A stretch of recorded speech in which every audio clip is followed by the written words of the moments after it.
Okay, we are reconvening with our next panelist. Thank you, Hirsh, for your patience. Thank you. Our next topic is local licensing, and Hirsh has been working very hard on that.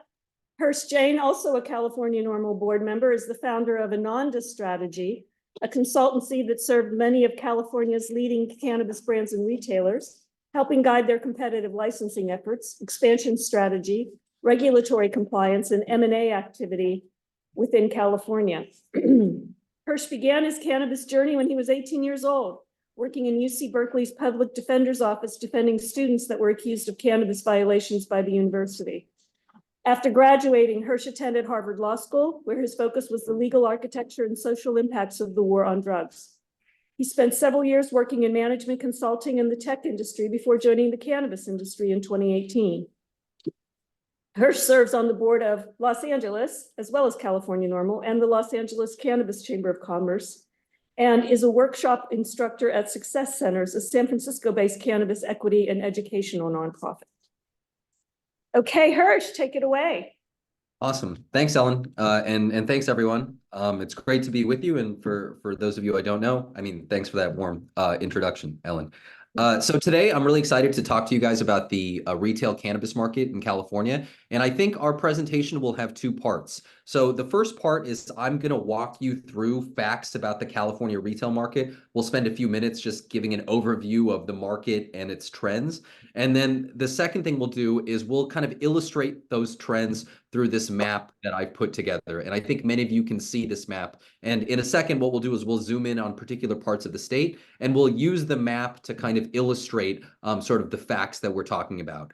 And it's a future-looking map, which is to say this map highlights the retail dispensaries that are open today. But as you'll see when we zoom in a little bit, it's also color-coded. So it's future-looking. It identifies those dispensaries that are going to open up in the future. So again, that'll be kind of the two pieces. We'll walk through facts about the market, and then we'll zoom in on particular parts of the state that I think help illustrate those facts about the retail market. The final thing I'll say before I get started is I'd love for this to be as interactive as possible. So whatever way you want to ask questions, raising your hand, Q&A, if there's something we're talking about that you have a comment or a question on, I'd love for you to jump in and ask that question so we can make it interactive. So with that, I'll go ahead and get started. And again, just spend a few minutes talking about my observations and facts about the retail cannabis market, and then we'll really zoom in and take a look. So I think the first important fact to know about the retail market in California is that there's approximately 1,200 dispensaries open today. I think that's really important for people to understand because on a per capita basis, as many of us know, California should have 4,000, 5,000 dispensaries to serve the legal market. That would be the number of dispensaries it would have if on a per capita basis it was in line with Colorado or Oregon or Washington. So that helps contribute to a persistent illicit market in the state. So that's one thing. The second thing is, the reason that there's such a big illicit market is because of local control. And that's something that we're really going to explore when we take a look at this map. As people know, there's about 500 cities in California, and only about 40% of them, so less than 200, allow for retail cannabis. And so as we zoom in on the map, we'll look at those cities that don't have a retail cannabis program. And the other thing that we'll see as we take a deeper dive here is that even those cities that have passed an ordinance, many of them have set up local approval processes that mean that even years later, few of those stores have actually opened. So we'll take a look at an example of particular cities that still don't have stores open. A couple more things that I'll say before we kind of dive in. Because of that, there are huge cannabis deserts that exist across the state where you can't access cannabis legally. But the other kind of fact is that we have an over-concentration of cannabis retail. So although we have 1,200 dispensaries in the state, about 40% of them are located in just 7 cities. And so just to say that again, there are 7 cities in the state that account for 40% of those 1,200 dispensaries. And so we'll really take a deep dive at cities like San Francisco, at cities like LA that really have a high concentration of retail. So again, those are just some high-level observations. With that, we'll go ahead and dive into the map. So the first thing, as you can see, this is a map of California. And you'll see that there are sort of three dots here, right? There are green dots, red dots, and white dots, and these show all of the dispensaries that are open in the state. So if you take a look at LA, for example, what you see here in green are all of the dispensaries that are open today. What you see in red are dispensaries that will open in the next 6 months, and what you see in white are dispensaries that will open in the 6 months after that. And so what we can see is that in certain parts of the state, not only are there a lot of dispensaries, but there's an increasing amount of competition. So if we take a look at the Los Angeles area, for example, there's a huge concentration of retailers that are open, say in West Hollywood today, those that are in green. But we also see additional stores that are going to open, those stores that are in red. And so LA is a great example of a part of the state where there's a huge concentration of retail. There's a bunch of dispensaries and more dispensaries opening, and that creates a really competitive environment in the state. Now, we can contrast that with parts of the state like Bakersfield, for example, right, which is the fifth biggest city in the state. And so as we zoom in here in Bakersfield, we can see that, there's basically no retailers here, right? And so in this Kern County area, which is basically like a million people, there's a total absence of cannabis retail. And so again, that's one of the key observation about the state is that there are huge swaths of the state that don't have any retail cannabis access, with Bakersfield being a really good example of that.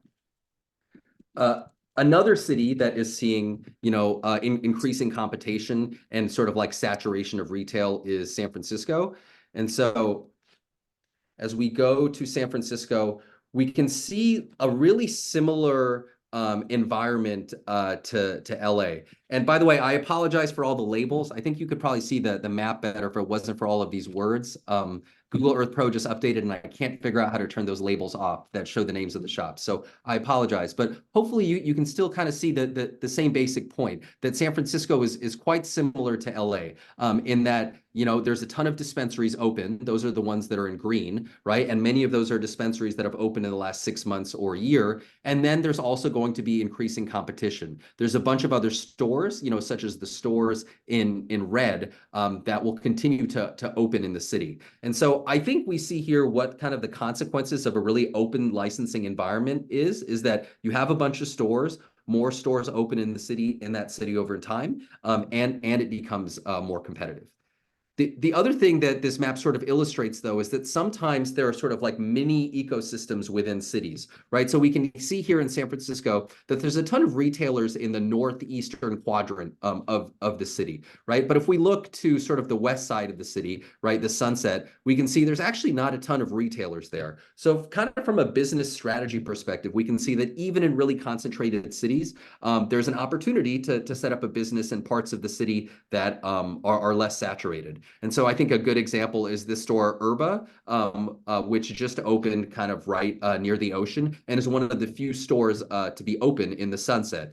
And people that are familiar with the Sunset in San Francisco know that this is an residential neighborhood, made up of many immigrants, for example, that probably don't want to see a saturation of dispensaries in this area. And so this store is likely to face limited competition in the future.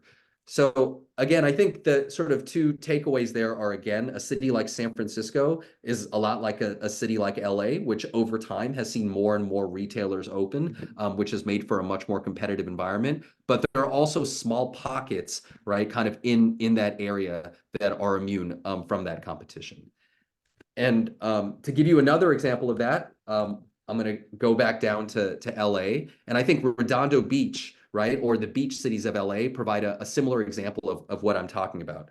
And so if we go back down to LA, and again, we were looking earlier at the huge concentration of retailers in this part of LA, sort of the city of LA proper. But if we zoom in a little bit, we can see that, again, because of local control, there are pockets of the state that, just don't have cannabis access. So south of LAX, many of you may be familiar with this region where Manhattan Beach is, Hermosa Beach, El Segundo, Redondo Beach, these 4 beach cities. these cities historically have been resistant to cannabis, and only one of them, Redondo Beach, has recently opted in to cannabis. And so I guess the takeaway there is that, yes, LA can be a really competitive market, but there are sort of parts of that larger area that still lack cannabis access. And so a lot of companies, sort of see sort of strategic gains in kind of setting up there, with Redondo Beach being a good example.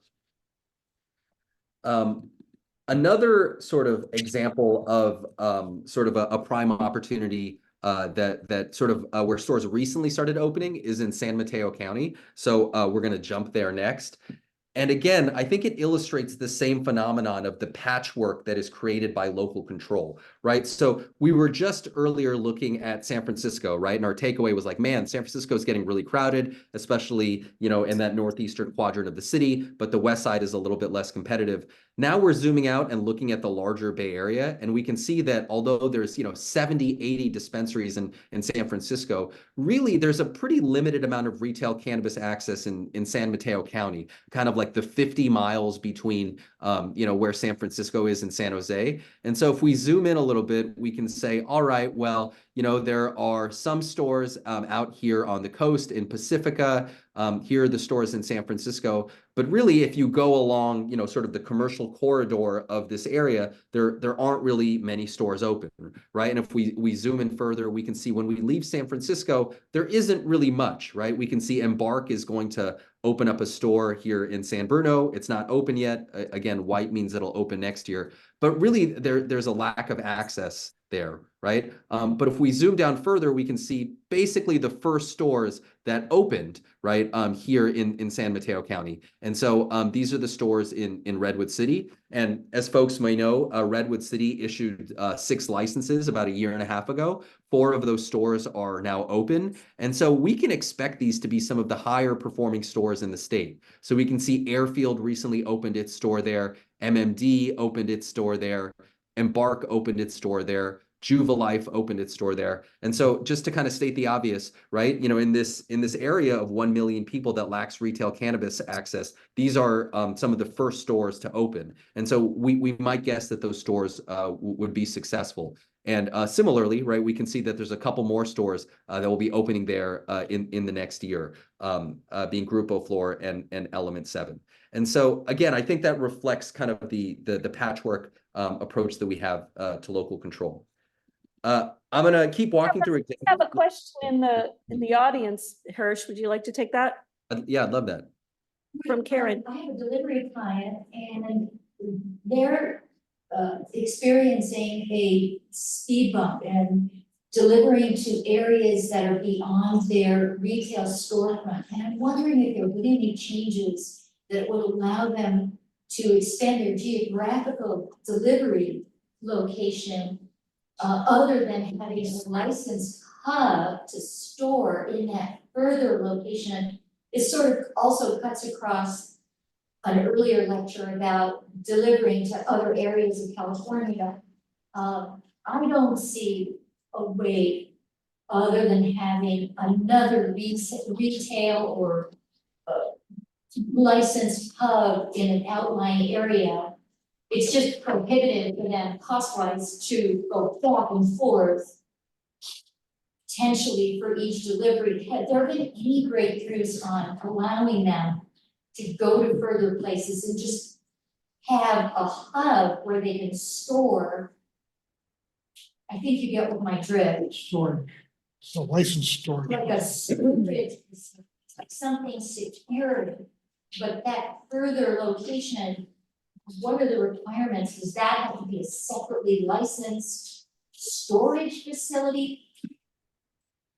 Yeah, let me know if I'm answering your question. As it stands today, in order to deliver from a location, right, that location needs to be licensed as either like a type 9 or a type 10 facility. So type 10 being a storefront that can do delivery, or type 9 being delivery only. As far as I know, there's no other way to set up kind of like a delivery hub other than ensuring that that facility is licensed as either type 9 or type 10. I think then the separate question, and again, let me know if I'm answering your question, is like, okay, where can you deliver from there? And this is and I think Lauren was touching on this in her presentation. This is an issue that's been, kicked back and forth, over the past 4 or 5 years, whether you can deliver into cities that have banned cannabis. I think the prevailing interpretation is that, you can, if you have a licensed delivery facility, you can deliver into jurisdictions that have that ban cannabis. I believe that's the prevailing interpretation, even though, as I think Ellen pointed out in one of her recent comments, there are some cities that kind of push back and are saying no. So again, let me know if that answers your question, but I think as far as I know, in order to do delivery in California, you have to have a facility license as either type 9 or type 10. You can kind of deliver into even jurisdictions that have banned it. That's the prevailing interpretation. And sorry, maybe the only other thing I'll note is that one of the goals of increasing the delivery case pack value limit last year, sort of increasing the amount of cannabis a delivery vehicle can have in their car from $5,000 to $10,000, was to sort of help make these businesses more scalable, right? If you have more product on you, presumably then you can deliver to a wider geographic area. So feel free to ask a follow-up if I didn't really address the heart of your question, but those are sort of my thoughts. We sort of just touched on retail transfers if they're owned by the same individual, but in this case, the outlying area would be owned by, there'd be potentially another retail establishment in that further out area. So I suppose there would be, maybe the exception would be to make an arrangement with a distribution company. No, they have to accept it for retail place of business. They have to accept that it can be product on the address. Gotcha. Yeah, they can't accept it on the fly. I got you. Sorry. Thank you. It has to come into the delivery. Cool. Okay. Thank you for the question. Yeah. Great. I'm going to keep walking through a few city examples that I think are interesting, and hopefully they illustrate some of these points. I'm going to hop to Tracy, right? So Tracy, California, which is just a little bit east of where everyone is here today. So again, I think this really illustrates kind of local control. And what I mean by that is Tracy passed a licensing process 4 years ago.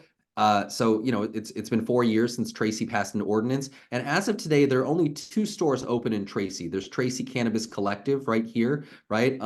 And then there's also Embark, right, which just opened in Tracy a couple of weeks ago. And so I think, the fact that Tracy issued 11 licenses and there's only 2 stores open 4 years later illustrates the dual dimensions of local control. So one, you have to get a city to pass an ordinance, but then sometimes these cities set up processes that are so cumbersome that will require approval from so many different departments that even 4 years later, a few of these stores have actually opened. And I think one of the corollaries of that is those few stores that do open sometimes have something of a local monopoly in the area because there's less competition than was expected. So again, I think Tracy is a good example of how local approval processes can be really cumbersome, but those that can overcome those processes can be successful. I think another perfect example of this is Fresno, where we're hopping now, right? So as we go to Fresno, again, people may know Fresno, 500,000 people, probably the 5th biggest city in the state. People may also know that 4 years ago, Fresno passed a much heralded licensing process.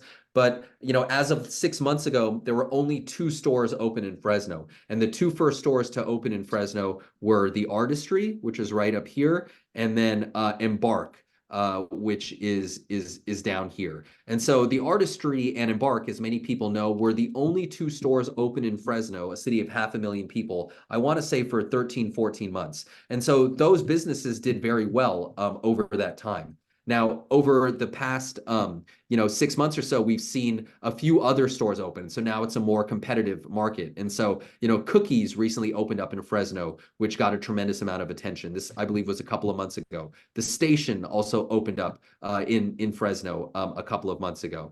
Culture Cannabis Club just last week opened up in Fresno. And so I think the takeaway here is, Fresno 4 years ago decided they wanted 21 dispensaries. As of 3.5 years after that, there was only 2 2 dispensaries open in the city. So those cities did very well for a long period of time. Now there are 6 dispensaries or 7 dispensaries open in the city, so it's more competitive. But still, you know, many of these other dispensaries are still years away from opening. So I think this, you know, kind of explains a lot about California cannabis, the delays, the fact that the city has not received as much tax revenue as it would have liked because less stores have opened, the advantage that accrues to people who are able to navigate those processes. And so those are all kind of maybe negative things. And maybe the positive way to look at this, though, is that, you know, as we seek to have more retail stores open up in California, we know that there are many in the hopper. And if we could only get many of those stores open, then we could establish the legal market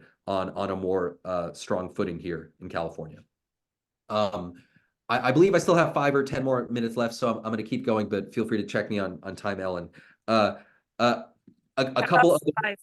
Take okay. 5. 5. Okay, great. And if there's any questions, I'm happy to go to those. I think there is a question. Let's just jump. I think there's a question that came in on UNA. Oh, I'm sorry, my mistake. Go ahead. Cool. No question. And if there are any questions or people want to talk about specific cities, let me know. You know, I think one question might be, okay, like, you know, the California market has been stagnant for a while, right? So where might we feel optimistic about a return to growth?